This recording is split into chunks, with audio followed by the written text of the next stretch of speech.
Hello there, my friend. Welcome back to the show. My name is Gavin. This is my channel. Thanks for being here. If you like to get into true crime but get into the nitty-gritty and cut past all the fluff, that's what we like to do around here. So if you're new here, I hope you stick around.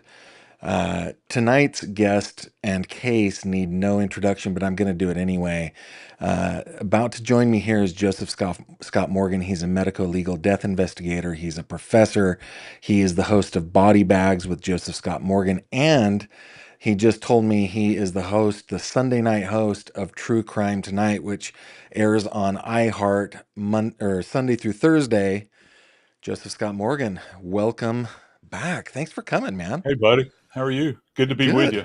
It's good to be Yeah. with you too. Last time we were together was in London.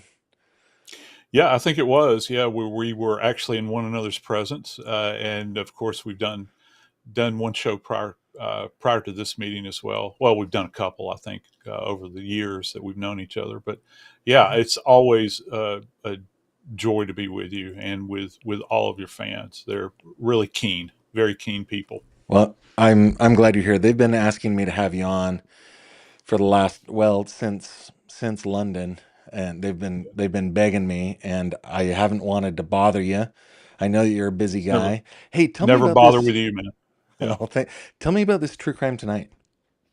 Oh, it's amazing. And I can't say that I'm necessarily the host. However, it's called Scientific Sunday, and it's purely forensics on Sunday night. And the curious thing about this, and people, it's kind of amazing. Uh, it is it's the first time that iHeart has ventured into true crime relative to taking a true crime program and putting it on live radio, which is something I've never done. I've never had any experience with it.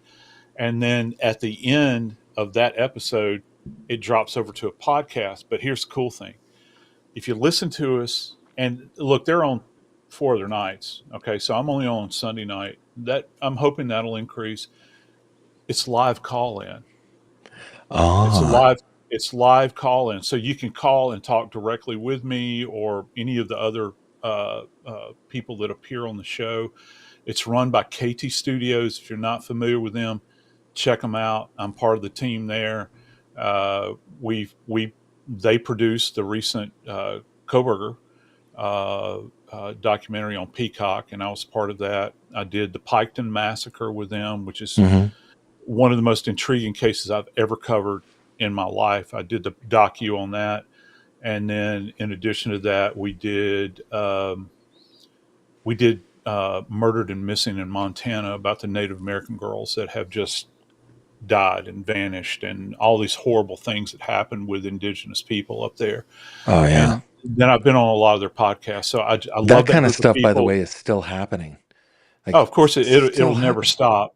Yeah, um, our government has done such a disservice since Jump Street with Native Americans. A portion of my family is Choctaw, uh, which has a presence in Mississippi, some in Louisiana, and they were on the Trail of Tears. And you go to Oklahoma, and there's an entire they have a reservation. There's a Choctaw Nation that's there. Um, and so it's not that I necessarily have a dog in the fight. Just based on morality, Yeah. it's horrible. And it's like so many other things. You get a group down and you want to keep them where they are so that they don't advance, and they don't, if you can keep them on the reservation, then you're going to have the same things that happen.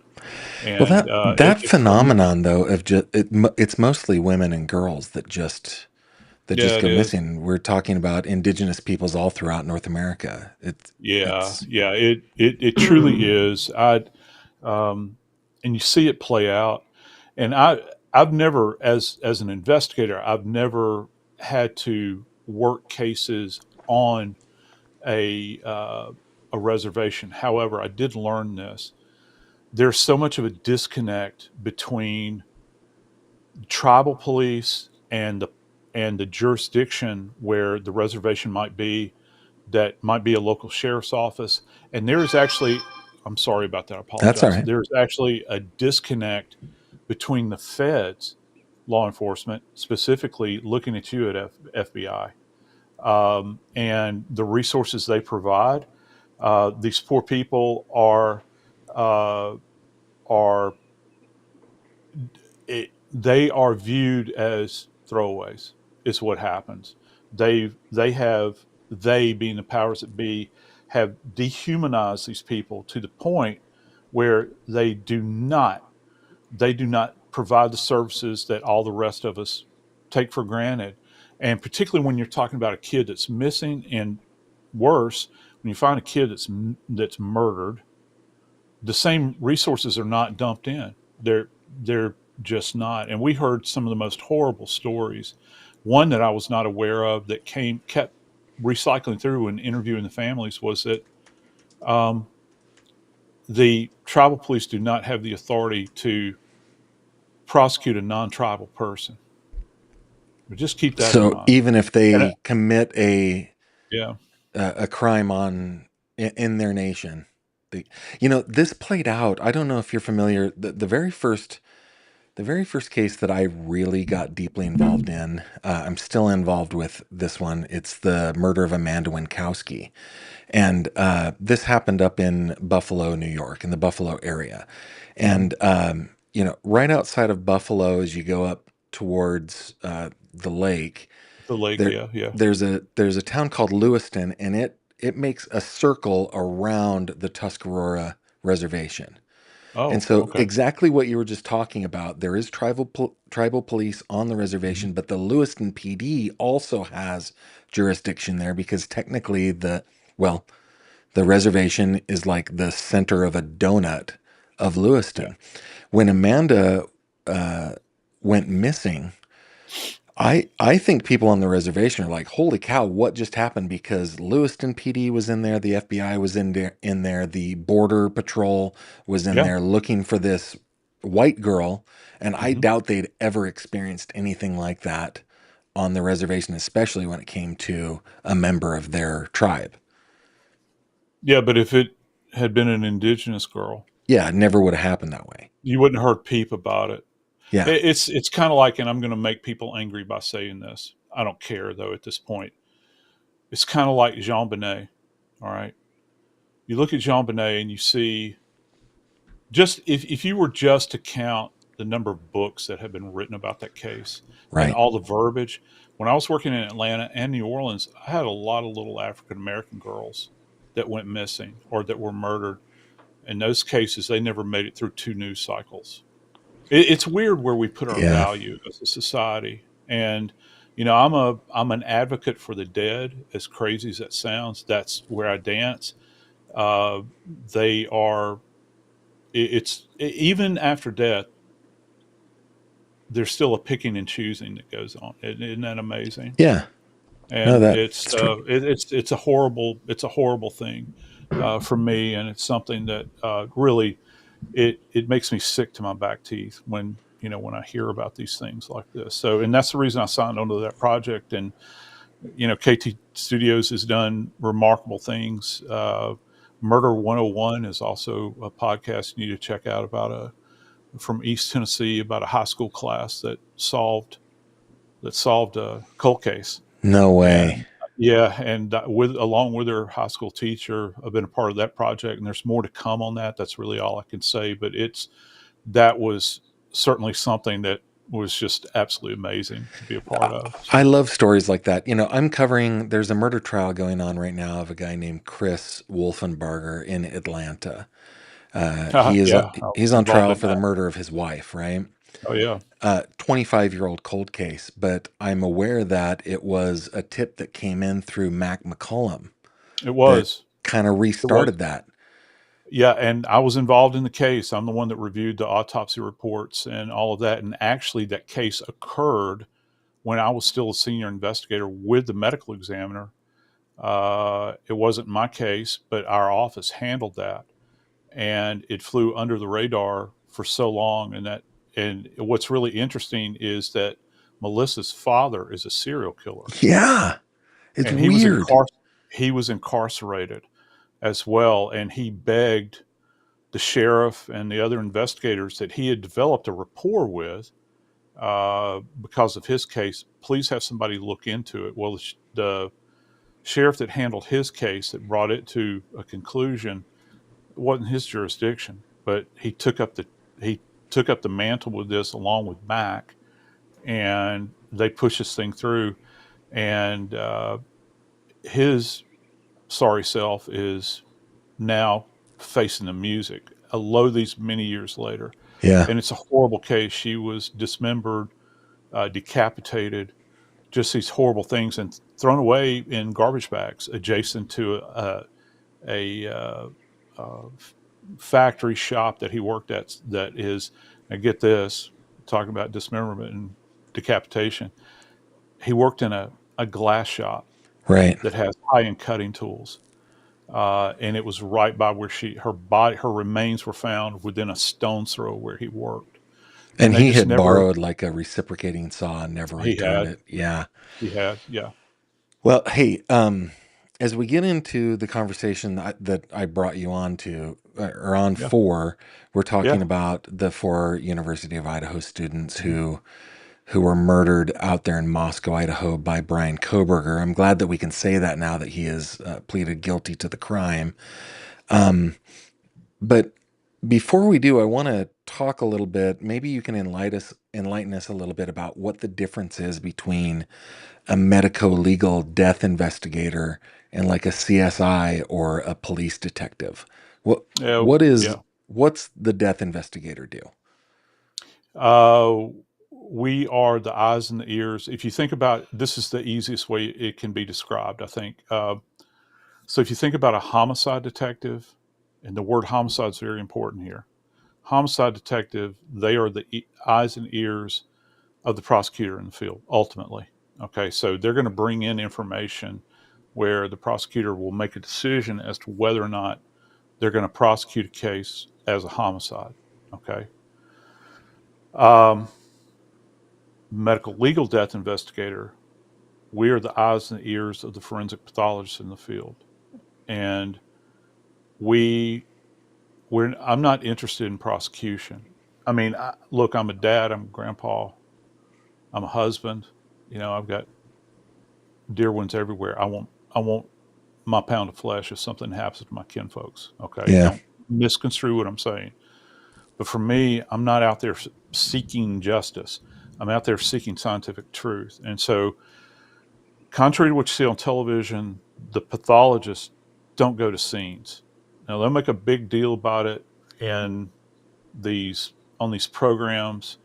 Uh, Dr. G was probably chief among them in the real world, because you can't be all things to all people. It's an impossibility. So if you're going to do autopsies, you do autopsies. If you're going to um, go in the field and glean information from a scientific perspective, that's what you need to be doing.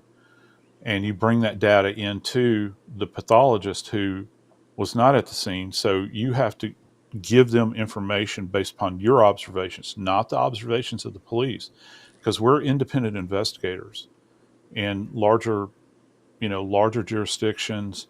Let's say, for instance, like Pittsburgh. Hmm. Pittsburgh has, where my old friend Dr. Weck, who God rest his soul, has passed away now.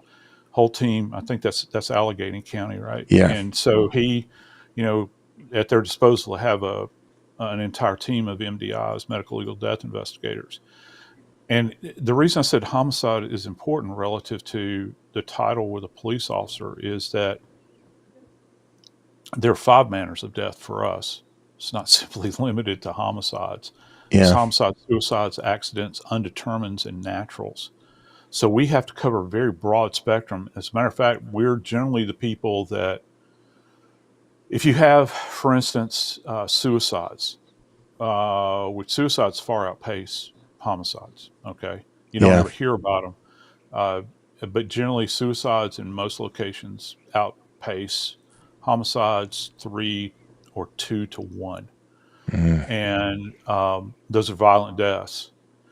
And we investigate from our perspective every case as if it is in fact a homicide, and that has proven true throughout my career and many of my colleagues. And again, I can only speak to my little slice of the pie. I was in New Orleans and Atlanta. So I've had cases that were presented to me by the police that rolled out and said, "Yeah, this guy's depressed. He blew his brains out." Then I walk in and I try not to let what that individual said color my scientific perspective on this. Is everything lining up and is everything true? I'd rather, when I would go out to a scene, I would rather make an observation before anybody talked to me. But I'm in the South. We have to be polite to one another. Sure. So then we Actually, stab you in the back after we smile at you. But well, yeah, that's so really funny because as yeah, we've been watching this trial for the last couple of days of Mr. Wolfenbarger, that is the most polite courtroom I have ever seen in my entire life. The judge, the prosecutors, the defense, everybody. It's yes, sir, yes, ma'am, please, thank you. You know, it's actually a pleasure to watch. Like the most collegial courtroom I think I've ever seen. yeah, and that's where that's taking place is Nancy Grace's old courtroom. Is So, it? or one of the many, yeah, yeah, it's Fulton County. And so when you hear about Nancy and she talks about being a prosecutor, that's where she prosecuted cases. Um, Now, would Nancy go in and be polite and kind? I don't know, but I you know, No, I think but Nancy puts on yeah, a little she bit of a would. tough girl show. It's more of an act. She's really a sweet lady and does a lot of stuff for people behind the scenes that no one's aware of. Yeah. Well, getting back to the conversation though, what about CSIs? What are they doing that's different than what the medical legal death Yeah. investigator is doing? So if you think about the concentric and eccentric nature of a crime scene, and when I say concentric, think about the body as the hub of a wagon wheel, and everything else at the scene radiates out from the body. And that's just not me being partial because it's my area where I dance, but everything, your body is the primary piece of evidence that you have. Some people recoil at that. I don't think as much now as they used to. You're being disrespectful of the dead. No, I'm trying to honor the dead by getting to the truth. Yeah. So everything, the body is the wellspring that everything else comes from. So with CSI investigators, they have a forensics background as well.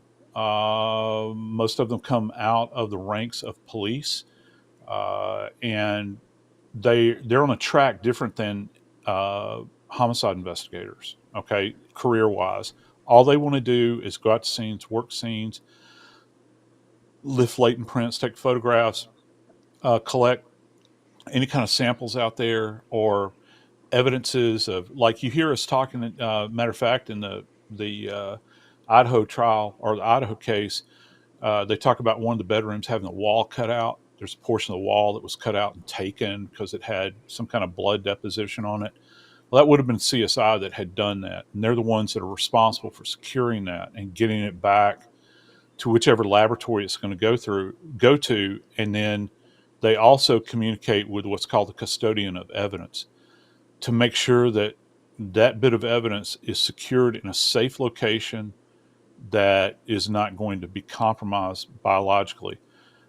That's, and the reason we like to do that, always cite these rape kits. We've got mountains and mountains of rape kits at labs, and you're talking about primarily women who have suffered more than anybody can possibly imagine from a one single event like this, sexual assault. And these rape kits have been shelved, and many times they're shelved inappropriately. So any kind of DNA evidence you're going to get off of those is Um, compromised. And this has happened over and over again. There's been, I don't use the word epidemic because it's thrown around so loosely, but there has been a wide ranging problem nationwide with rape kits. We've heard about it for years. Um, I'm hoping that that's being corrected now. well, But sometimes it does take lots of mistakes in order to uh, come up with a process that will fix that. yeah, And you know what, that is really sad because like I maintain, and I know that there are people that disagree with me, that particular crime is way worse than even murder. I always think that with murder, well, at least the person gets some sort of sweet release from the torture. The victim of that crime doesn't get that same release sometimes for for decades. They have they're to live with haunted. it. their whole life. They're absolutely haunted, and even if the individual is caught, prosecuted, and sent to jail, the the trauma from that never you know diminishes. That's why I hate the freaking word closure. I think I do too. it's a BS term that's generally said by people that don't understand the big picture, or either that or it's like, well, maybe this will provide you closure. Hang on, I need to leave. See you later. They don't want to Yeah. listen to what people are going through, and so I avoid that. And I don't use that term. I hate it. It's like acid on the tip of my tongue. And I hear and um, I even hear you know trained psychologists use this term, and they're the worst for propagating this nonsense because they know good and well that they're still seeing people that are with um, dealing with this trauma for years and years and years, but yet they say there will be closure. Prove it. Yeah. I Prove don't it. even I have a hard time with the concept of justice too. Like I don't think most well take that crime. Say that victim or that perpetrator gets some like amazing uh from my perspective prison No. sentence, say it's the rest of their life. That still doesn't erase what the crime was. It doesn't No. provide any justice as far as I'm concerned. So we're not seeking after justice. We're trying to do the best we can, I guess, Yeah, in the mortal and you realm, can't. right?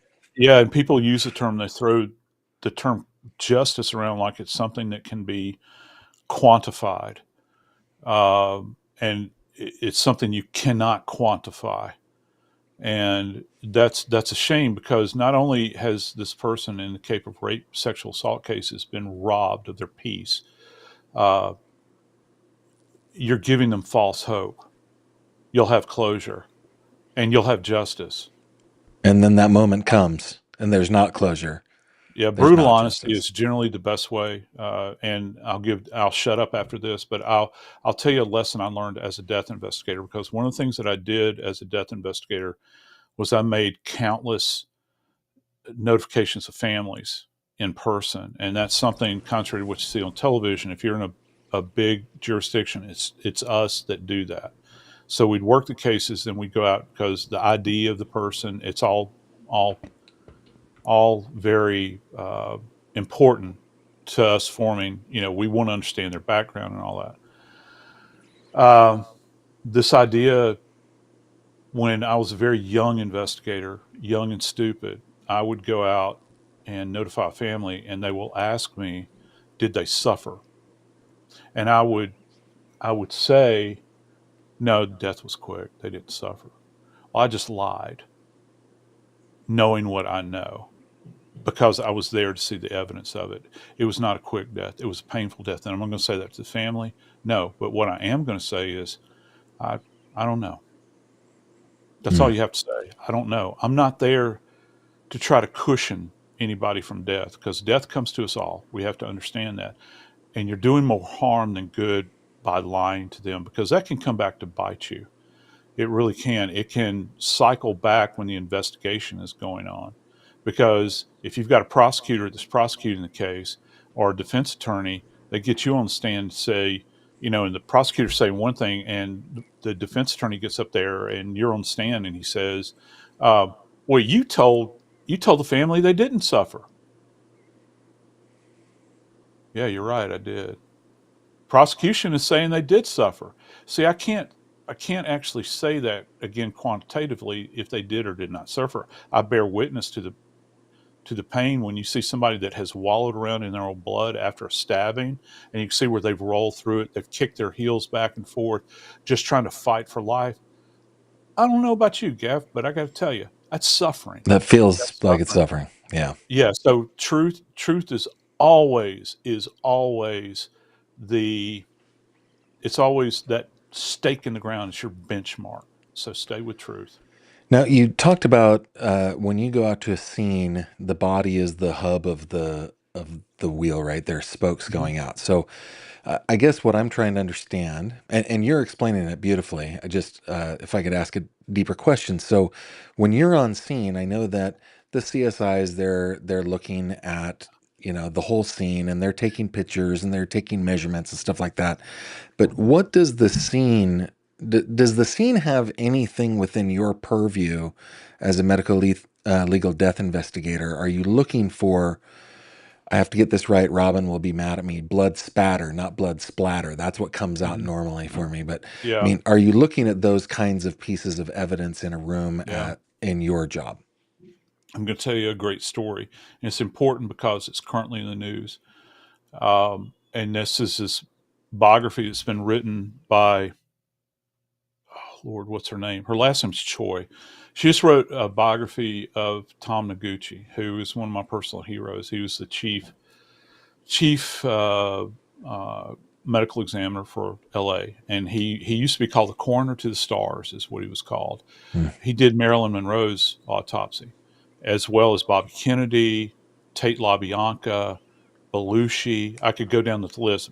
It just goes on and on. So what Dr. Noguchi said was that, and he gave the Tate LaBianca, particularly Tate, when he went to the house, he had made himself do something that was atypical.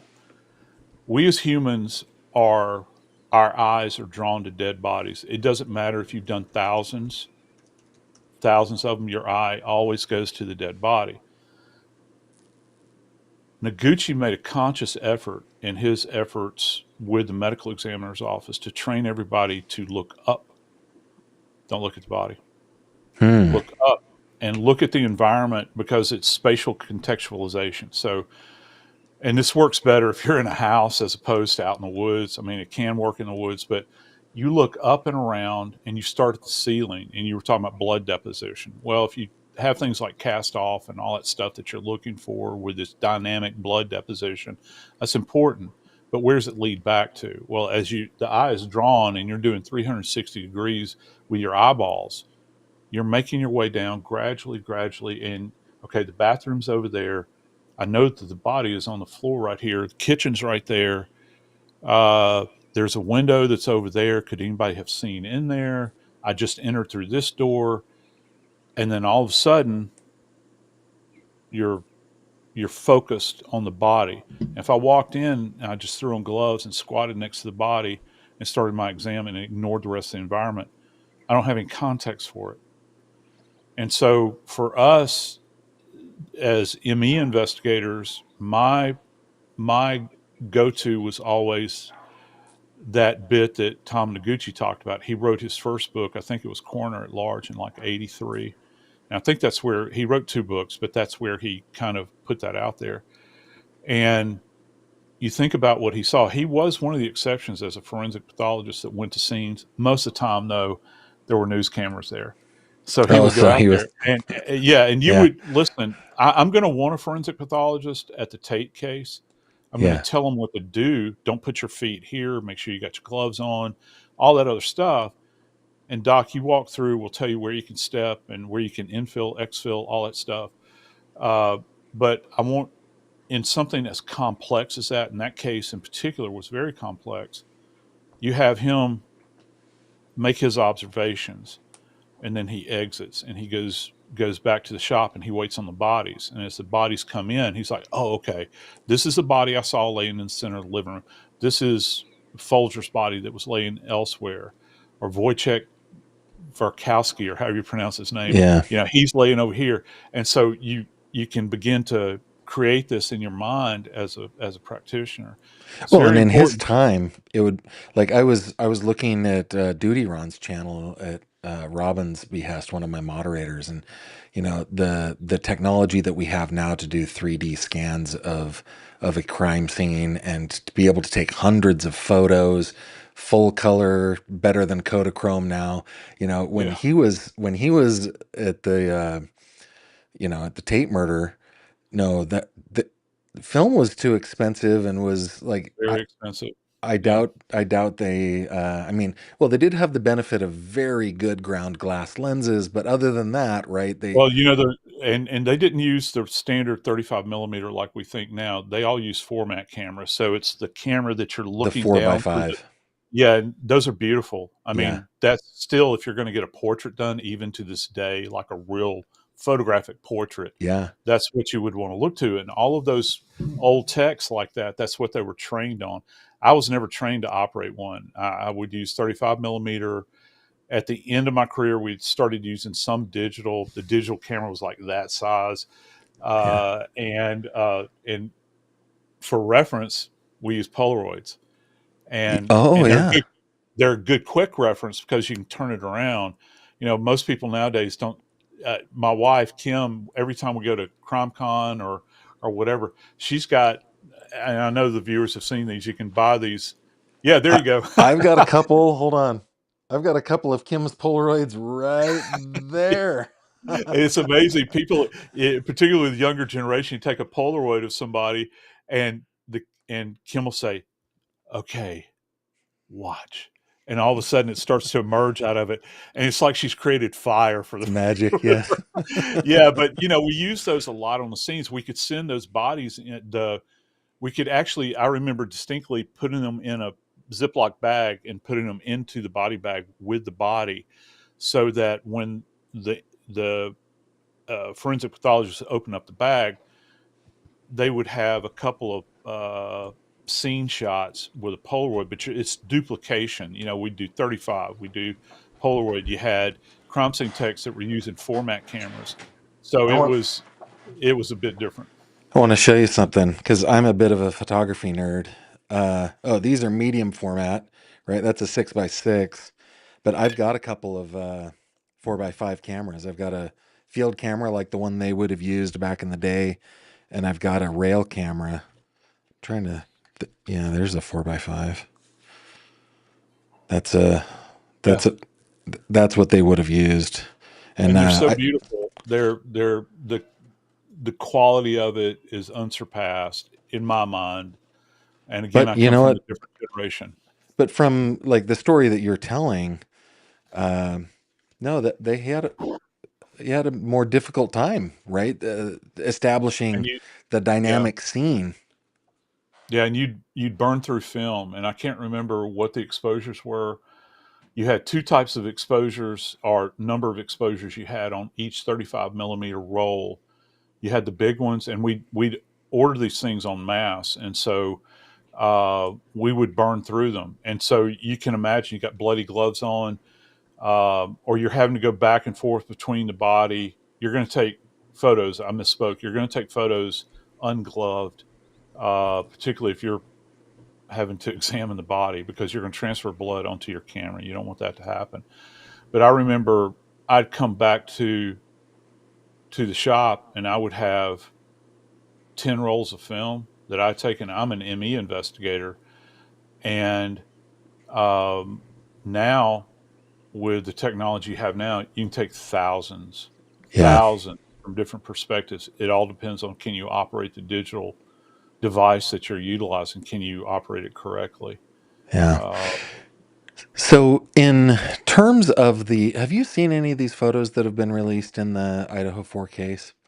yeah, I have. Um, the I'm curious what one of the main things that people had asked when we went through them. Where's my right button?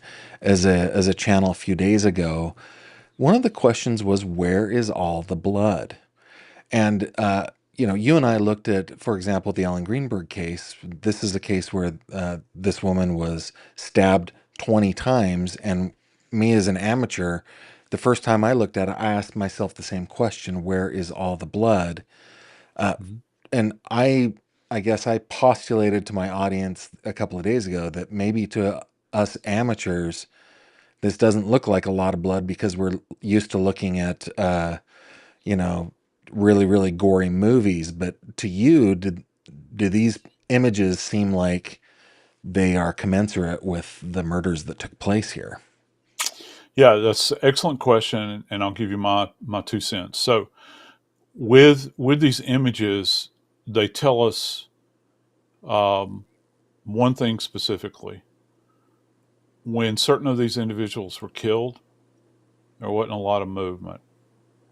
So, if you think about like a body being covered with a sheet, it's covering entire the totality of the bloodletting, more than likely. Now you'll have some satellite stuff that goes on with the blood deposition around the walls.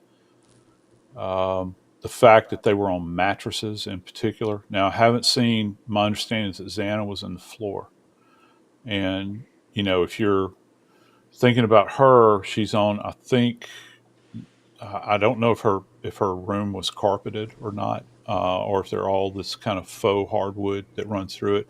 I'd like to talk specifically about that image in just a second, but let me All get right. past this. So, um, when you're looking at this, you think of a mattress as a sponge. Okay, go back to Ethan, um, and if he died, which I think he did, there where he lay, that supersaturation is evidenced, I think, through what has become now infamously the blood that's on the outside of the house. Yeah. I never said it was blood in all of the interviews I've given because I know better as a forensic scientist. You don't say that an image is blood because I've been fooled by rust. I've been fooled by rust stains. I've been fooled by melted chocolate. You can't say definitively just by eyeballing something. Has to get to the Uh, lab. So you should say it something has like to. Yeah, suspected blood yeah, spatter it or it could be the appearance is similar to blood, but I don't know because there's like a four-part test. So it's first off you have to determine if it is blood. Secondly, you have to determine if it's animal or human. Thirdly, you go into typing at that point in time, ABO grouping, RH grouping, or RH status, and then beyond that, you you get into the deep serology where you're doing DNA examination with the blood. So there's like multiple steps that go through there. Um, I think the absorbency of the mattresses tells us a lot. Because the thing that shocked a lot of people, and it did me to a certain extent too, is that um, we had these things that were putting out there. Like at one point in time, they had Ethan. Somebody said Ethan was laying in the doorway with his throat cut. I've heard, there were uh, bodies that were on opposite ends of the bed. I've had with both girls upstairs. I've heard people say one's on the floor, one's in the bed. It just goes to show you people don't know what in the hell they're talking about, because some of these images bear out that it's a completely different different set of circumstances, and you have to be very patient with these things and wait. And look, I count ourselves fortunate that we have this data at this point. I didn't expect it to be for them to do a data dump like this yeah. to this point. So yeah, so I think as far as absence of huge pools of blood, which I've seen with stab wounds. Stab wounds are, and I'm going to sound like I'm contradicting myself, but I promise you, it's not my intention. Um, Even compared to gunshot wounds, sharp force and injury deaths are the bloodiest that you'll ever work as a death investigator, even more so than gunshot wounds or bludgeonings. Why is that? Because you're creating multiple defects in the body and you're going through viscera. I mean, if you've got multiple stabs, a couple of girls had stabs to the lungs and the liver. Okay, well, those are like the fatal injuries. If if you look at Kaylee's case, my lord, her face has been disfigured. You're going to Said blood, she wasn't even or recognizable. Yeah. yeah, and so you've got multiple trauma to the head. I suspect also one of the things that you see, um, that probably may have been seen. I've seen it in similar cases. If you clip a lung, you'll get this kind of super aerated blood that presents out of the nose and the mouth, and it's really, you talk about suffering. You can actually see somebody that is kind of expirated blood, and it's like like this, and you do it multiple times because it's getting back into the airway. So that remainder of your lung that's still or lungs that are functional, they're trying to clear the airway in their own way, and so you'll get this expirated blood that has air bubbles all in it, and it's got a distinctive appearance from, like, if you're stabbed somewhere and you're leaking. Everybody can identify. Everybody, most people, unless you're Superman, have had a cut.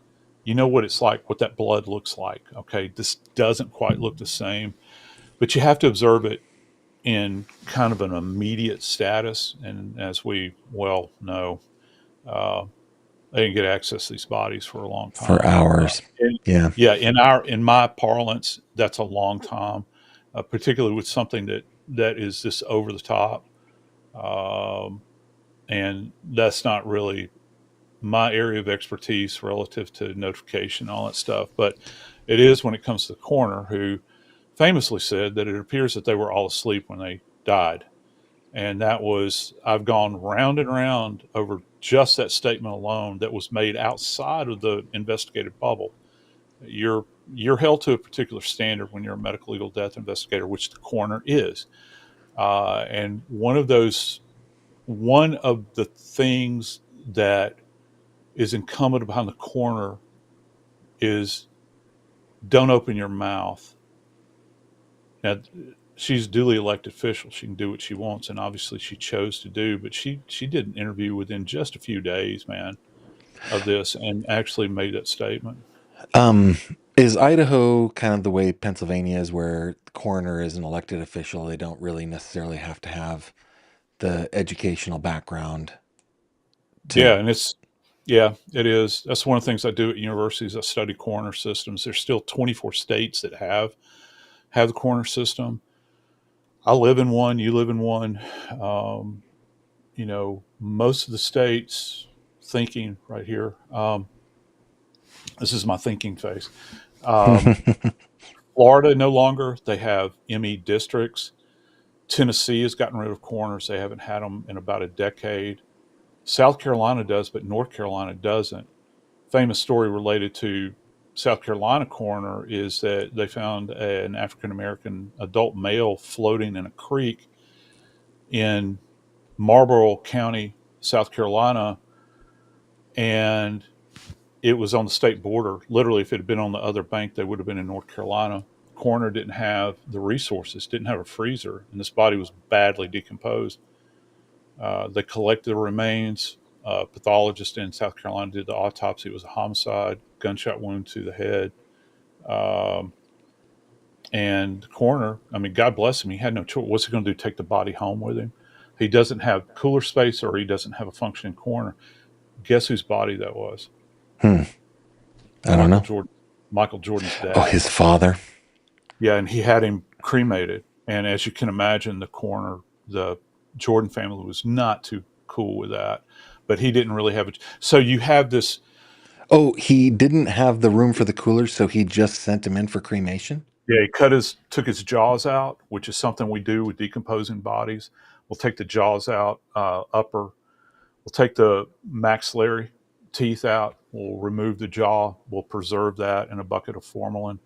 Take a DNA sample and hold that back, and then uh, the rest of the body will be sent to a funeral home. In this case, it was sent to a crematory Wow. because the county I didn't have. feel, And so you get this, going from medical examiner systems to coroner systems is completely different. Is what I'm saying. Most of the time, they don't yeah. have the government.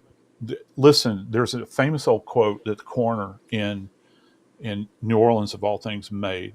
And this is how he said it. I was watching a program one time. He said this. He says, "Keep this in mind and put it on your screen in big letters. Dead people don't vote." Oh, that's horrible. And no, but it's reality, because they don't push money. They'll push money to after school programs or a new Oh, I see park, what you're or saying. Yeah. and Okay. so you don't. And the you know families don't have, because homicide and death is something that singularly happens to a family. You can have communities say, well, we're going to take care of this, and we're going to circle around the family and show them all the love that we can. but after 2 or 3 news cycles, you never hear about it again. You And know, it's a I tragedy feel for that family. in my county, which is might be the smallest county in all of Pennsylvania. It's down at the bottom. It's Mhm. um, as far as population, right? And our coroner has a degree in a forensics degree from Mercyhurst University. She studied Well, under a guy that and is great pretty program, by the darn way. famous out here. Yeah, Yeah, he's I'm familiar amazing. with the program. Um, but like she famously had to go into the county commissioners in order to just get a raise to show them why she deserved a raise and a Yeah, cooler. I want a cooler and I want a raise. And so she went into a commissioner meeting and publicly displayed the photos of her cleaning up a multiple fatality on Interstate 80. Just yeah, pictures of her doing her job, and that made them go, "You need a raise. yeah. You don't They make don't. money." They're complete. Most people don't want to talk about death. True crime community, we talk about death, but everyday conversations, most people don't want to chat about it. When the first date that Kim and I went on, she didn't understand. She was a teacher. She didn't understand what I did for a living. And after the date, it's kind of funny. You can take it either way. But she said to me, we were eating pizza. She said, I never thought about death until I met you. Okay. Yeah. It all depends on how you look at it. Yeah, Yeah. But yeah, and I can tell you stories worse than that. I can tell you stories about coroners that are out there. And listen, these people are doing God's work. I mean, these people are doing the job that no one else would want to do, and they love their communities. Okay, they yeah, do.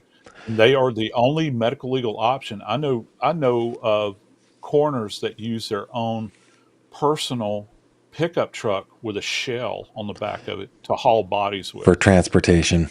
for Yeah. No, transportation, and they just I didn't feel do it. so like I considered running for coroner in my county. And then I met our coroner and I was like, we have the best like, no other county in Pennsylvania has somebody that's educated in this, right? Yeah. And she does such an amazing job. So, yeah, Well, can I say one thing about this coroner out in Moscow? yeah, Um, she's not uneducated. She's an attorney and a nurse, so she's got a basic understanding of human pathology, and she understands the law. Now, she didn't, to the best of my knowledge, she didn't go through a formal academic, um, forensics program like we have at Jack State, yeah, but she she did run for the office and got the office. I don't know what her rationale was for that statement that you made, but it's from that. Just understand, it's like that seed within those few days that was planted. And anytime you say somebody is the coroner and they make a statement like they were all in their beds asleep, well, that sounds like the gospel. yeah. When it's coming from somebody that's in this position. So all of a sudden you're going out there with the supposition that, okay, all the victims were in the bed and they were asleep. I mean, we've heard it from this elected official who is the death investigator for the county, and yada yada yada. Yeah. And that narrative has now changed. And I got to tell you, if if you walked into Xana's room and you saw this child laying in the middle of the floor, you're going to tell me that's She where was she sleeping there. goes to sleep? Is that the story you're telling me? Because I ain't buying it. It just doesn't make sense to me. Hmm. Hey, let's go back over to this image. You said there was something about this image that you wanted to talk about. Me, Yeah, out of all of the images, this seems so passe, but it tells more. Um, it tells more than most people realize. And hang on, I'm going to pull out the knife. No one yeah, get worried. All right. yeah. So Let's bring you back up here. yeah, so this is a knife. Uh, got it on Amazon. Well, Kimmy got it for me. I've probably talked about this before. Other Is people have this an seen the actual? video. This is a K-bar knife. Yeah, That's manufactured in my neck of the woods, man. Yeah, and it's In no fact, longer it's the Cutco. USMC. Yeah, Cutco Cutco. makes K-bar. They Do you remember they what bought Ellen was K-Bar. stabbed with? Yeah, Okay. and out of that block. And by the way, those knives, I tried to buy it. We did a recreation here on campus of Ellen's apartment. I Not tried to cheap. buy those damn knives, and I was thinking, holy smokes, I don't have this much money in my budget. And it's Yeah. like something a rich person would give as a wedding gift. Yes. I was, but I'm a dude. I'm ignorant of all this stuff. I don't think about that. And when it's sticker shock.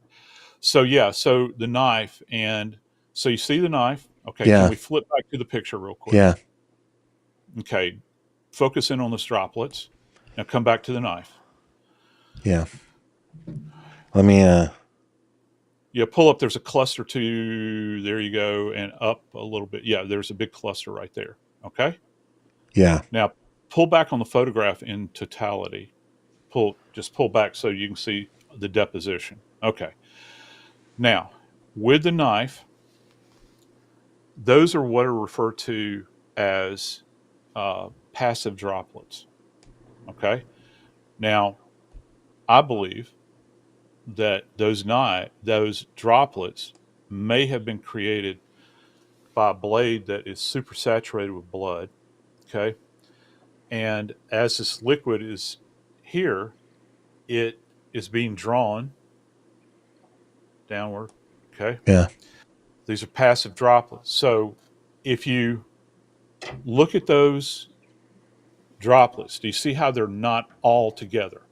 Yeah. You see that they're kind of dispersed a bit.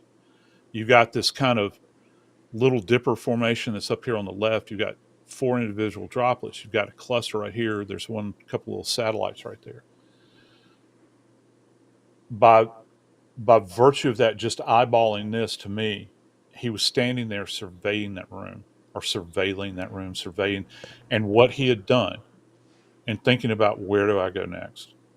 You That think that that that is him like holding the knife at his beholding side. his handiwork, just stopping for a Yeah, second. well, yeah, maybe, or considering what am I on about? What do I do next? What's the next step after you've and I can't, because these things are not. It's like the blood on the outside of the house. I can't testify to that image as to what room it came out of. People could speculate about it all they want, but if you're thinking about the sequencing of the deaths, I don't know whose room this is. I know that in Maddie's room, where her Doc Martens are, her Doc Marten boots. I Yeah. think that there was evidence of blood up there, and it's similar to this. There was one image where it was kind of drawn in. If you'll, There we are. yeah, there you are. Those are satellites, and I don't know if it's the same pattern, but if you can just imagine standing in the doorway after what you've done, and you're holding that knife, and you're thinking about it, let that settle into your groundwater for a second. You're Yeah. thinking about it, and gravity is pulling that blood down, and you're observing, you're looking.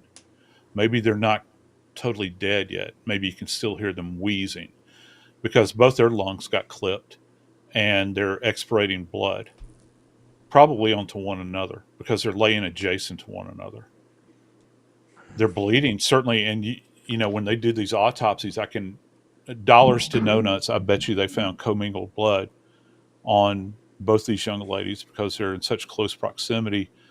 One of the things I held early on, in my scientific mind, I was thinking this would be really interesting um, if when they went through the examination and they're taking samples off of the body, did he in some way, and this is kind of an odd word to use, but did he inoculate the two victims downstairs, Ethan and Xana, with the blood from upstairs? Yeah. Because it's using the same instrumentality, it's super saturated.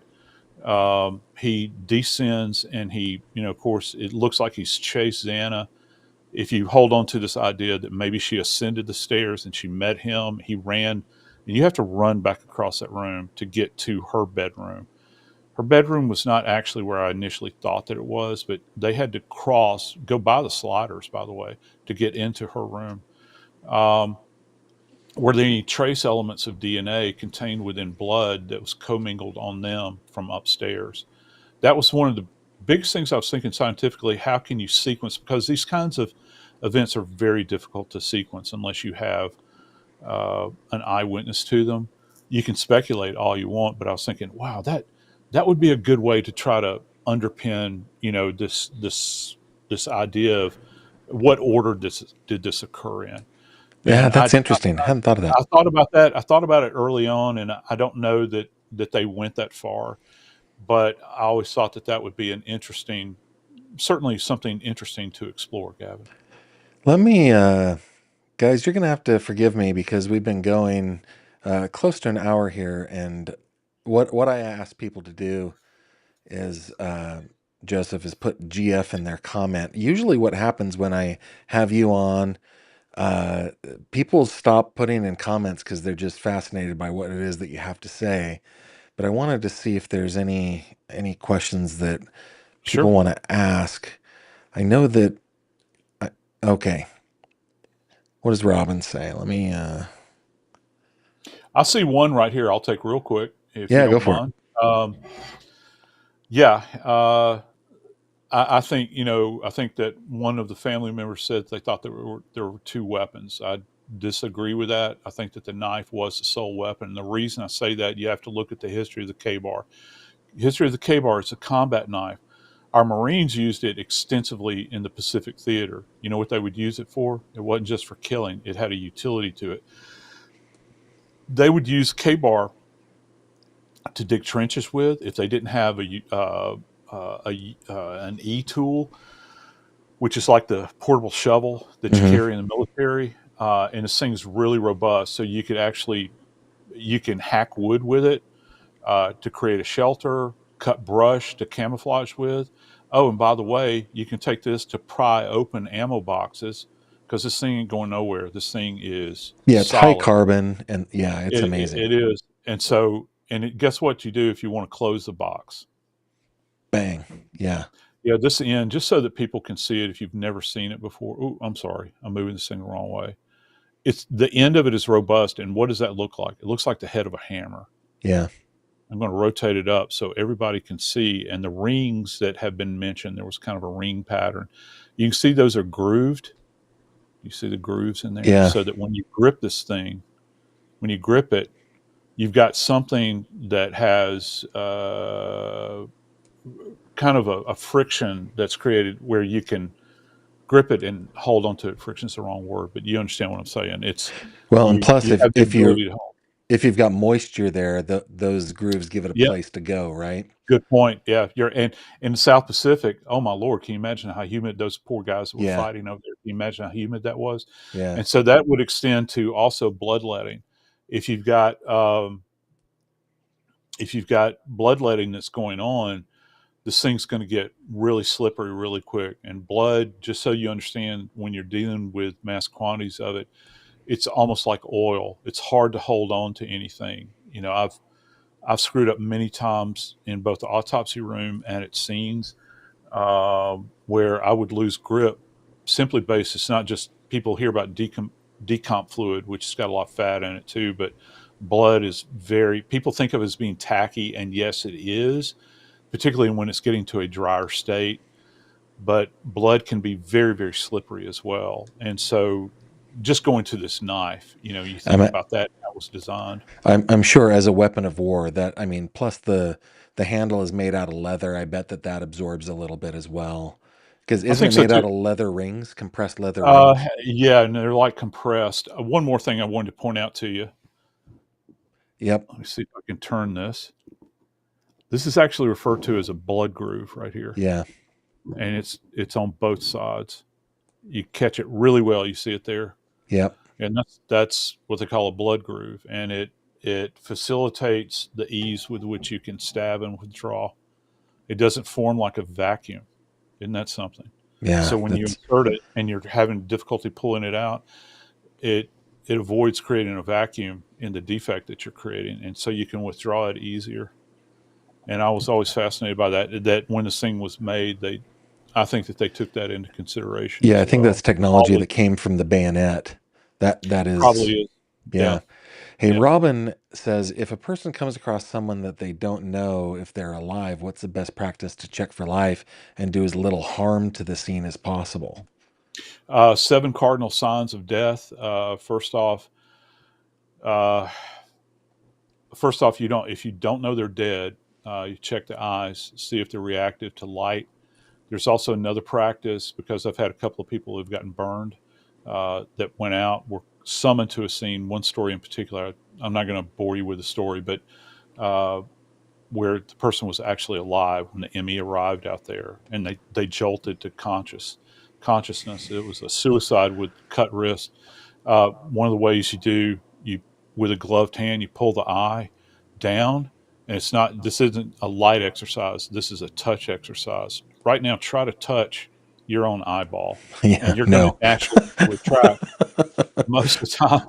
Most of the time, that's one of the ways that we do it. If you're unsure, there's turning the head to the chest, listening for breathing, painful stimuli, and this can come from everything from sternal rub to a pinch to what's referred to as a Babinski reflex. If you ever go to the doctor and you see them use a rubber hammer on somebody's knee and they get the reaction, ask the doctor to see the handle of that instrument. And when he flips it around, it's shaped like an arrow, comes to a little point, Oh, yeah. and that's used neurologically. So what you do is if you have an individual that's non-responsive and they're not wearing shoes, you never disrobe a dead body at the scene. You can take a sharp instrument and run it up the sole of their foot. And if you've ever had something run pressure applied to the sole of your foot, you react.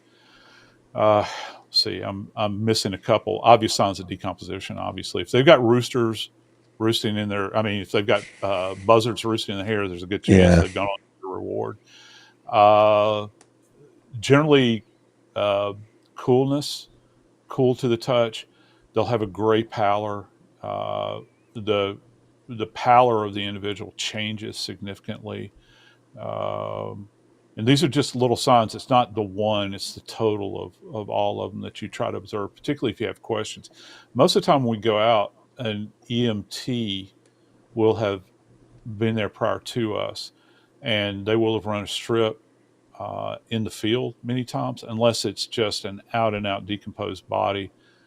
They'll go as far as they can. The biggest problem that I've encountered relative to removal of bodies from the scene and taking to the hospital, I've actually had children that have been found, and there's something within us as humans about children. It's always fascinated me that even if they're showing overt signs of decomposition, they'll start chest compressions, try to get they'll try to intubate them. They'll roll them in the Yeah. hospital, and they might have marbling going on in the face where they're turning green. And there's just something But there's just about something in us that, they want the hope that they've done everything that they can, and that only happens. That's only happened to me as an investigator with kids. Rarely happens with adults, but you know, you know, they're gonna want to take. this maybe sounds strange, but that actually is somehow soothing to me that It that's is, in us, right? yeah, Yeah. Okay. yeah, Avid Recluse says, have you had a case that has made you feel like stepping away from the job as it was too overwhelming? Also loving the discussion, super interesting. yeah. The case that kind of sticks with me is probably an elder abuse case where a daughter kept her mother. And I've talked about this on other platforms, but it really shocked me to my core. Um, a mother, a daughter had kept her mother locked in the basement of the house with no furniture, no bed, on a carpeted surface, piles of dirty clothes that she would kind of uh, roll up in to get warmth. She's in the basement; it gets cold down there. Oh, Yeah, she had no clothes to put on, no underwear.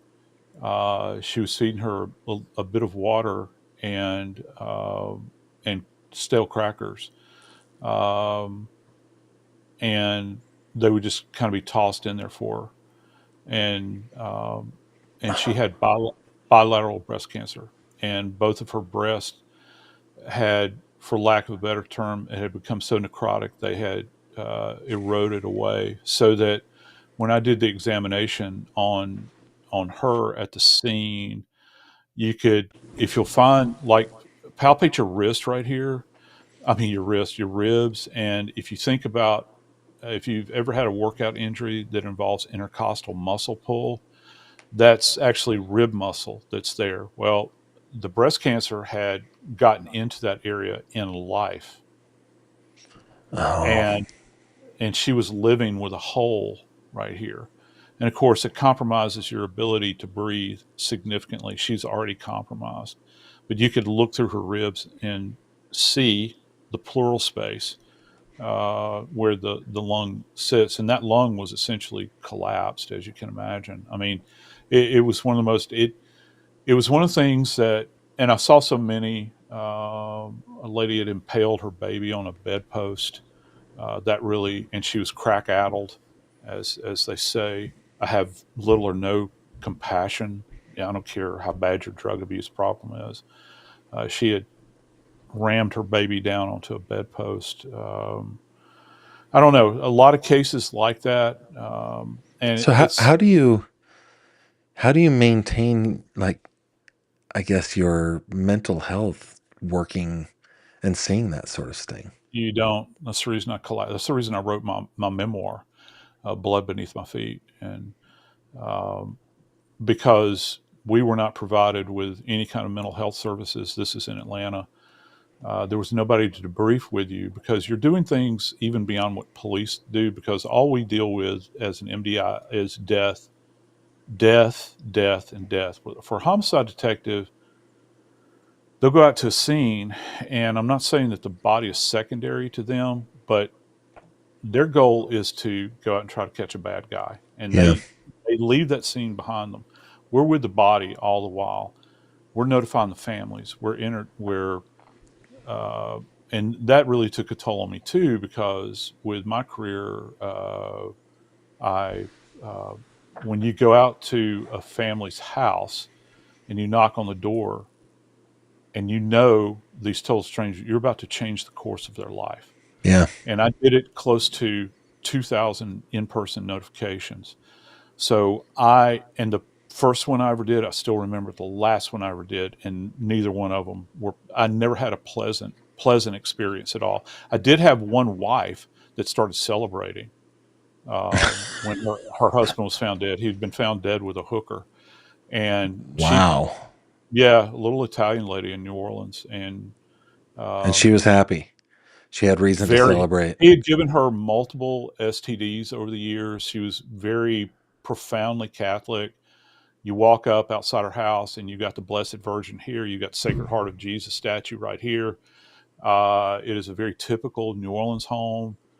And we went to the door and said, "Ma'am, I need to talk to you." Badged them and badged her, and she's like, um, "What's this all about?" And we're like, "Ma'am, are you the wife of so and so?" And she said, she looked at us and said, "He's dead, isn't he?" I was like, "Man, we just need to sit down and talk with you." I didn't tell her I was with the coroner. I just flash a badge, a gold badge, and they think I'm a cop or whatever. Yeah. We need you to sit down. So Gavin, she sits down on the sofa, and the sofa's covered with plastic. There's Okay. religious iconography all over. Yeah. It's like it's right off of a Hollywood set. Yeah.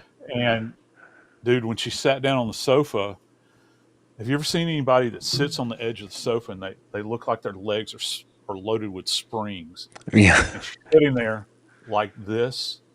And when she says one more time, uh, "He's dead. He's dead, ain't he?" And um, she literally, it's like, if you, I'm a big fan of Goldfinger. And the reason I'm a big fan of the movie Goldfinger is because when I was a little boy, I saw it, and he had the ejection seat in there, and he pressed the red button. Yeah. The bad guy went through the roof. Yeah. That's what it looked like. This little lady who was probably no more than about 5'1" and was almost as wide as she was tall, shot straight up, and her hands went in the air like she was at a prayer meeting. And she shouts out, "Thank God I'm off my cross in this life." And then she turns to us and says, "He was with a whore, wasn't he?" And Oh I was my like, goodness. "Well, ma'am, he was with somebody. Thank God. Are you telling me I'm off my cross in this life?" "No, ma'am, I'm telling you your husband is deceased. Just sit down." So it's the only person's house I've ever left where she's standing there behind the bars of her. It's like cast metal screen door. The Yeah, those inner. wrought iron kind of things. Yeah, Yeah. and she's looking, and she's smiling and waving at us. I'd never had that reaction. It was totally. That's the only time that's ever happened. Uh, a month later, I got a black envelope in the mail that was done with gold calligraphy. And she was inviting me and my partner to an after death party to celebrate the death of her husband. And for so many Wow. years, my wife, I've related that story many times, and she's said, you should have gone. I was like, in good taste, I just couldn't. But then I'll have those moments where I reflect back and say, I kind of wish I'd gone. Well, But I hope that people will celebrate my life more than they celebrate my death. That's what yeah, I'm hoping for. I agree. Hey, J Ray says, can we ask Joseph if the K bar is one piece of metal or two? Can you look at that or show us that knife one more time? Yeah, Does the sure. blade go through the tang all the way? Is it one piece? I can't. If I told you that I knew that, I'd be lying, and I don't like to lie. So my suspicion is that there's some kind of anchorage beneath this thing has to be wrapped with and treated. My Yeah. suspicion is that there's a high probability that that is the case. Uh, that it continues on through here, and that the handle is put on afterwards. And there's like it almost looks like there's a metal. It's below the hilt guard, but there's like this metal ridge that's right here. Hmm. Uh, I suspect that that's some kind of bracing that the handle is wrapped around, and it's a continuation. And the thing about it is, in en masse, when these things were created during World War II, it would have been one piece. It would have been It one probably piece. would have been stamped. The Uh, utility, yeah, yeah, it would have been like stamped metal. And Yeah. so, Hey, um, if anybody wants to see just how knives are made really well, YouTube University is terrific. I suggest going to Will Stelter's channel. I suggest going to Alex Steele's channel. There are a lot of really good, really good knife makers on there. But my guess is that the tang goes through all the way to the end, and it's probably threaded on in order to add that. But that's just my guess. I don't know that. Okay, Joseph, just real quick because we're gonna end here pretty soon here. Just real quick. Okay, Robin Bernardi in Slack before she asked me, I'm gonna give you a multi-part question and you choose which part you want to ask, okay? Or you want to answer. All right. First she says, cause I, I'm gonna embarrass Robin here for just a second, okay? When when she found out that you and I are going to be presenting together in London, mhm. she had a full fangirl experience, and she really loves your work, and she wanted me to get your autograph. If I were standing next to Abraham Lincoln, I would not ask him for his autograph. It's just something that I cannot do. But but anyway, Robin really admires you. She admires your work. Thank you, Here's her Robin. question. That's very kind. Uh, does Joseph know or feel that some of the photos were taken after the bodies were removed? Just trying to make sense of what we do see versus what we're not going to see due to the removal, the blurred images. And then the second part it says if a person, let's see. Oh no, we already answered that question. We already answered that question. So I guess just one part. The images that have come out so far, do you think that was before or after? I have an opinion on this, but I think it's probably a combo of both. And the reason is this: it's nothing. It's nothing nefarious going on, because what we will do at scenes is that we will take uh, before and after shots at a scene of a body. Uh, where you have a blurred image like that, they're blurring it for a reason, and it could be one of two things: either there is a copious amount of blood there, which would shock people, like more so than the passive drops, that we Hmm. discussed earlier, or you've got remains that are there, and what's contained beneath that. And so I think that has to be considered. But yeah, we do actually do before and after shots. It's not like you take a singular image of or multiple images of the bodies, okay? Because after you've removed the body, you go back and visualize that area where the body's removed from. I'll tell you a good example. I I was in receipt of images from um, from what's the famous case? They Oh God, we talked about her for forever. I got sick of this case. Gypsy Rose. Oh, Gypsy Rose. yeah, okay. Okay, and so I saw the crime scene images from that, and these are quite ghastly. And understand what was done to this woman. Um, and I know there are people saying, "Well, she deserved it," and all that. That's not what I'm talking about. It's not about deserve. It's just the reality of what you're looking at. Yeah. And so the initial images you see her body that has been insulted multiple times, and that's horrible. But it's when they remove the body and they take those after photos that you see what's going on with her beneath her body on that mattress. That's why I was saying, like, the accumulation of being bled out in that environment. And that's a great example that we could kind of compare and contrast here. Uh, that was a super saturated area. She died where she was attacked. And um, even on my gruesome scale, I would I would rate it probably a two from me. For everybody else, it might be off scale for them, but that's compared to some of the things I've seen. It was impressive, I think.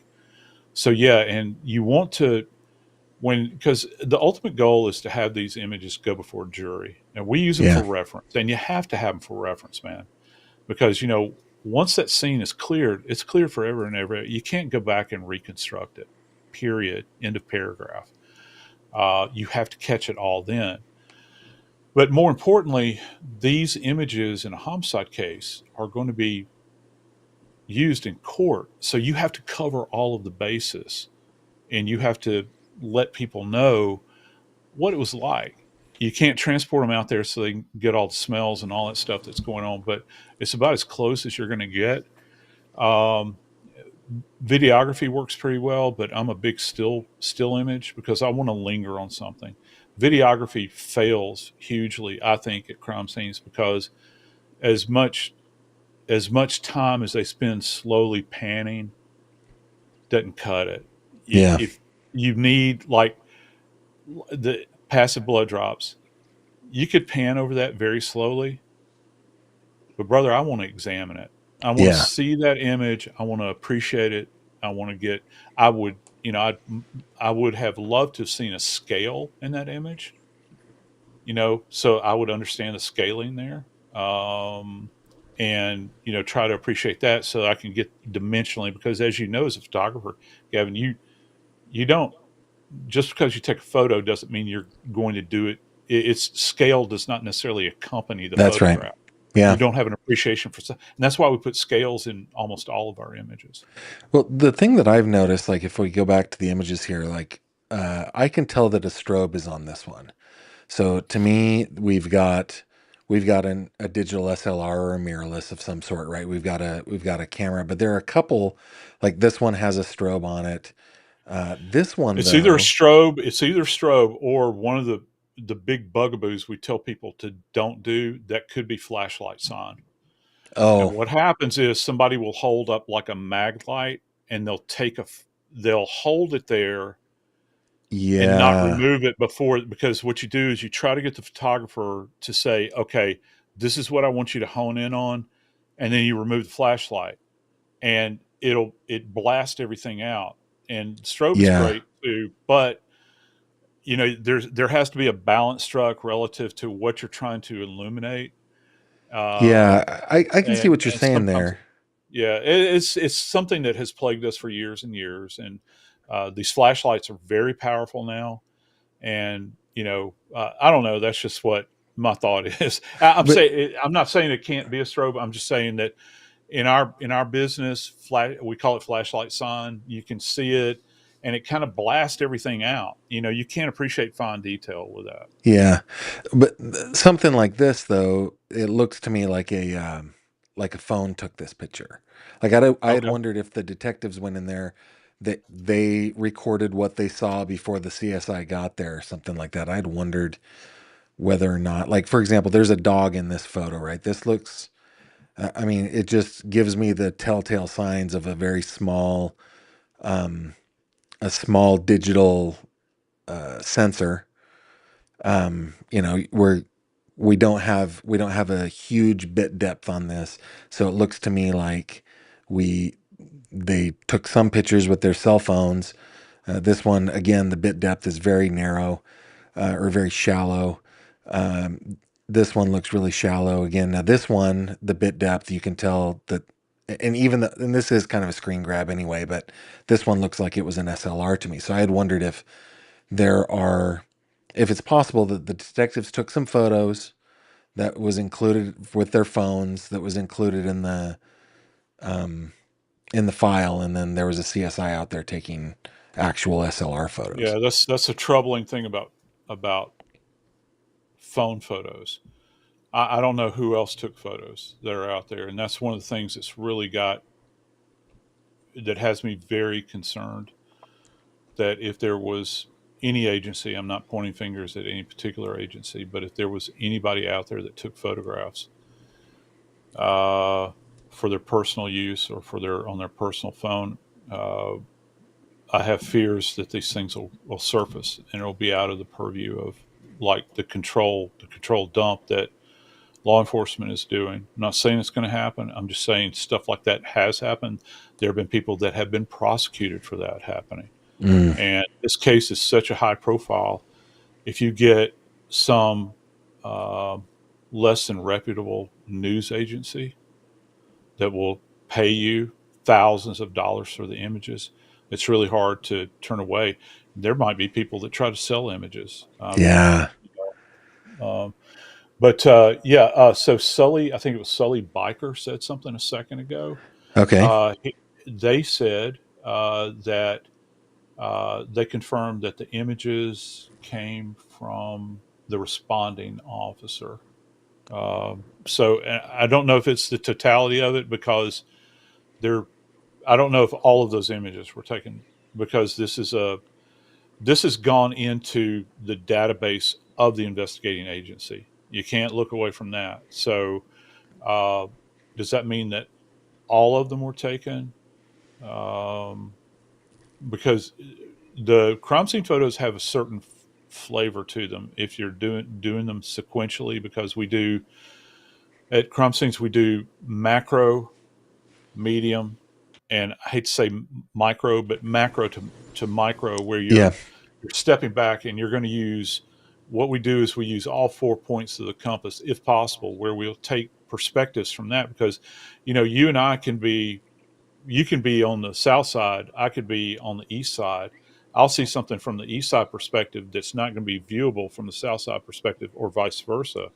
So you have to take those views all the way around, and then you come in halfway to that point, that initial photo rendering. You go around, and this is just from Jump Street, and then circulate, or go around Orbit. it again, Yeah. another thank you, another orbit, and then tighter again. And so that's generally the way it's done. And there's kind of an order to it. You appreciate there's a uniformity to it. So the problem is these images that they've kind of dumped are very randomized. Yeah. So it's not like they're telling a story like a through line, like the people in Hollywood say.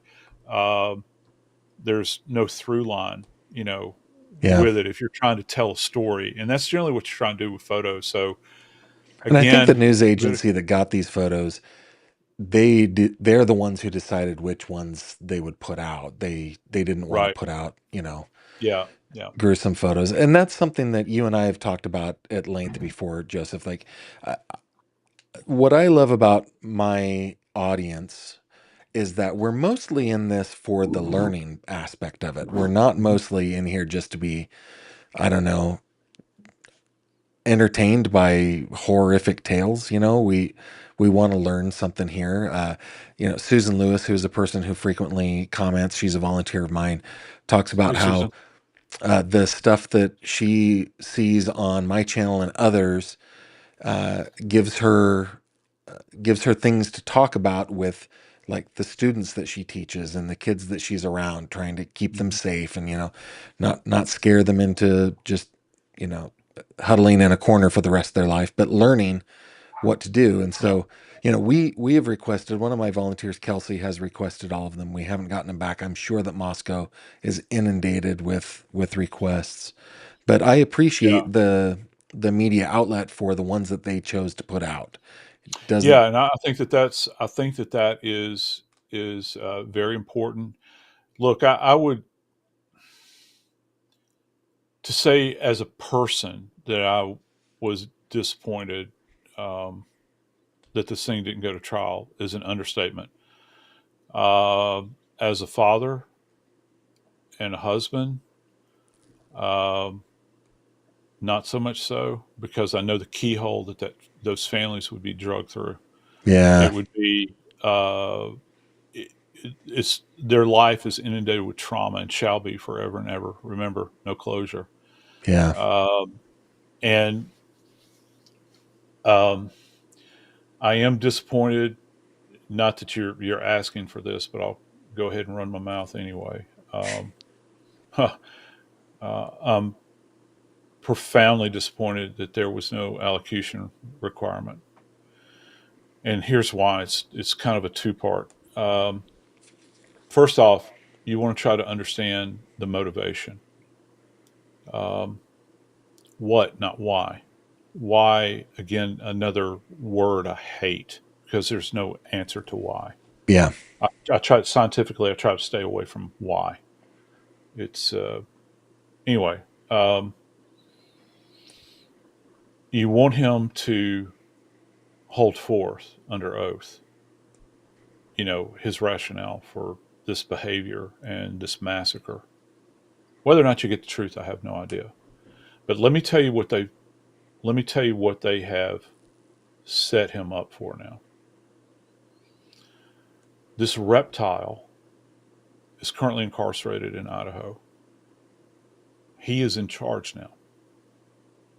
No matter what you hear about voices through vents and all of that window dressing that the media puts out there, he's in charge now. And here's why: because there will be somebody that will come in under the cloak of academia. There will be somebody that will um, be a writer, yeah, and they'll come in under that cloak, and he will get to hold forth with his viewpoint, um, and that's a real tragedy.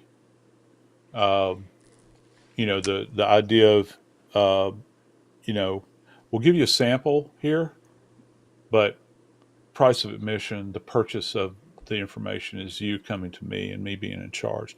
yeah, Don't ever don't ever think that that is not happening, because it is. I'll even go one better. I've said this elsewhere. There will be some institution out there, Gavin, around the world that will allow this individual to work on a PhD. Let that sink in. And it's seen over and over again in the prison system. And look, I'm all for people trying to better themselves and everything, but this guy in particular has such a high opinion of himself. Um, and he is so fastidious and focused on what he does, and it is his end game. Now he has inserted himself into the research question at this point. Yeah. Those people that he was questioning previously with these documents and the questionnaires and all this sort of stuff, he's now in the equation. It's Yeah. almost like Tron, where the people get transported into this. He's in the world now, and That probably gives him deep satisfaction. oh, of course it does. I think that it does, and I think that he is he's set up for this. You know, my view was that we would stick him in a deep dark hole. We'd never have to utter his name again. We'd never hear about him. Um, and uh, but apparently that's not going to happen. This thing will continue to have a life. I mean, all these years later, we're still talking about Jodi Arias. Yeah. People approach me to talk about that case periodically, generally about once a year. This comes nowhere near Jodi Arias. I mean, Jodi Arias comes nowhere near the Yeah. Idaho Four Yeah. Yeah. on any level. So this will maintain a life of its own. Well, I find that interesting when you said that you don't that why is something that you don't care to investigate. I was thinking as you were saying that. Um, so I learned pretty early on in my life that I'm pretty good with language. I'm pretty good at learning language, and the first foreign language that I learned was Spanish, and I struggled and struggled with it. In fact, I did 5 years of French, and I did not learn French. I struggled and struggled and struggled with it, and then I went to you uh, for pointers, man. I know. We Well, were I going do to France. okay. I do okay. But when I learned Castilian, I learned that the moment I was able to let go of why something is in language, that's Yeah, when my brain was able to accept that it is, right? That there is something about that language that is, and the struggle of, well, why does grammar have to be backwards? Why do they put the predicate where the subject goes? Why are we putting whatever? It doesn't really matter. And you ask those why questions. What blocks you from being able to actually absorb what the language is? And I feel that's the same way in true crime, right? Like what. I think that's the number one question that people ask. Why did he do this? I want to know his motive. But legally speaking, it does not matter. Who cares no, what it his doesn't. motive is? It just No. there is no rational motive. There's no motive that we can understand. Yeah, well, I So mean, I think you could take the word "what" and say, well, what informed his decisions? And you can go back, and this is documentable. You can see his progression, through his life. You can draw whatever conclusions you want to based upon what, what did he learn in school? What were the outside? Did his heroin addiction have any influence on future decisions? Did he recover from that to the point where he was going to model himself into something different? What's important? How? How were these? How were four young kids murdered in less than 20 minutes in this structure in the dark? Maybe he had a flashlight. I have no idea. And then he escaped. How did that happen precisely? What was the sequencing of that? Uh, why does it ever enter into this equation at all? And plus, I'm a bit jaded too. I teach college students, so why becomes a very petulant question for me. Why? So I try to tell my new charges. We're about to start next week at Jack State. First day of class, I think it's next Thursday. And so one of the things I tell them, if you want to be a really good forensic scientist and crime scene investigator, whatever you're going to do, you don't. And that goes back to what earlier conversation. Why can drive you to madness in yeah, any area of your life. You sit around and you say why all the time. How many people have you heard say why me? Look, dude, it happened. It happened. Okay. We've all had horrible things that have happened. What are you going to do from this point on? Same thing with if I walked into every scene where I've had a small kid with his head bashed in, I've had cigarettes put on kids, you know, uh, all of these sorts of things. A young man gang raped by 12 guys, and then they choked him out. A girl stomped to death by the 8-year-old girl, pulled through the living room window of her single mom's house while her mom was folding clothes in the back room, and she's found stomped to death outside after she had been raped. If I ask why about that, if I ask why about that, I'd be even crazier than I am right now. They would have put me in a straitjacket. You can't, in this world, why is not as important to us as forensic scientists. Now, if you want to go down the hall and go talk to A profilers psychologist. Yeah. or people like that, they'll entertain those Yeah. questions all day long. I have kind of less patience with that. It's low on my list. I'll put it that because I've never gleaned any kind of information in an investigation by asking why. Uh, what were they doing? When did they do it? How did they do it? Those sorts of things are much more valuable for me as far as harvesting data.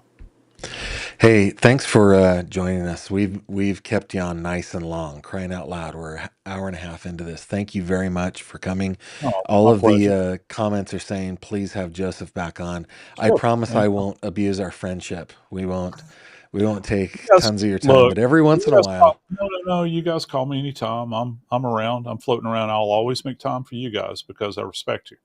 And I always tell a story. Thing I love about Gavin, thing that hooked me with Gavin was that damn door demonstration with Ellen. And because I'd never seen anybody, Gavin is a guy that puts his money where his mouth is. And Hey, can I show you something real quick? Give me yeah, just a second. sure. I would love to see something. It still is unrepaired. And I talk to How much, Josh how about much this would all you the time. charge me? How much would you charge me if I ask you to autograph that and send it to me? And I will put it in our museum in our facility over Oh here man, I don't know. That's at something to consider. That is, but I talked to Josh about this. You know what? You know what, Joseph? So this house was built in 1903. So I'm so this is envious. I'm so 120-year envious. old wood, right? But I have in the basement, I have this profile that I could repair it. I won't, as long as I live here. I won't. Right, right. But I don't need this to repair it, I guess is what I'm saying. I talk to Josh about this all the time. He just laughs at it. Uh, so yeah, that was my son. If you look at that video, if you could see my son who was videotaping me at the time when I broke that in, his eyes went, oh. Dad's tearing up the house. Yeah. That's funny. You're doing everything you told him not to do, That's Gavin. right. That is right. Well, hey, thanks again for coming. Hey, stick with me for just a second as I do this outro. I'll be right I back. will. Okay, Joseph? No worries. You bet. Hey, guys, thanks so much for joining us. A very special thanks to Joseph for making the time for us. He spent a huge amount of time. He's very generous with us. So yeah, go over to Body Bags and subscribe on all the podcasts, on all the podcast platforms to Body Bags. Oh, dang it, Joseph, was it True Crime? Let me bring it back here. True Crime Tonight? Is that what True it Crime is? Tonight. Yeah. And if there's a couple of articles out there, we're on right now. I think we're at about 30 iHeart stations nationwide. They're really looking to grow that. But if you want to listen to it live, just look in the article. It'll tell you what stations it's on. And if you want to listen to it live, just click in and call in number will be provided. You can call and ask us questions live on the air. It's a 2 hour program every Sunday, Sunday through Thursday. Fun starts at, let me make sure. I think the fun starts at like 7 p.m. Eastern, maybe, or Okay. 8. I'm not sure. And again, I'm in Central Time Zone, so it's variable for me. And of course, you got everybody out on the West Coast. So Well, I will don't ask. post it in I the didn't know math tank. was going to be involved. So Well, I will post it in the fish tank, guys. So head on over to the fish tank if you haven't done so already. I'll look for some information on True Crime Tonight. I want you guys to check that out. With that, guys, thanks for being here. I bid you adieu, and I will see you on the next one. Take care. Thank you very much for watching this video. If you liked what you saw, please consider subscribing. And if you have any questions or comments, please leave them below.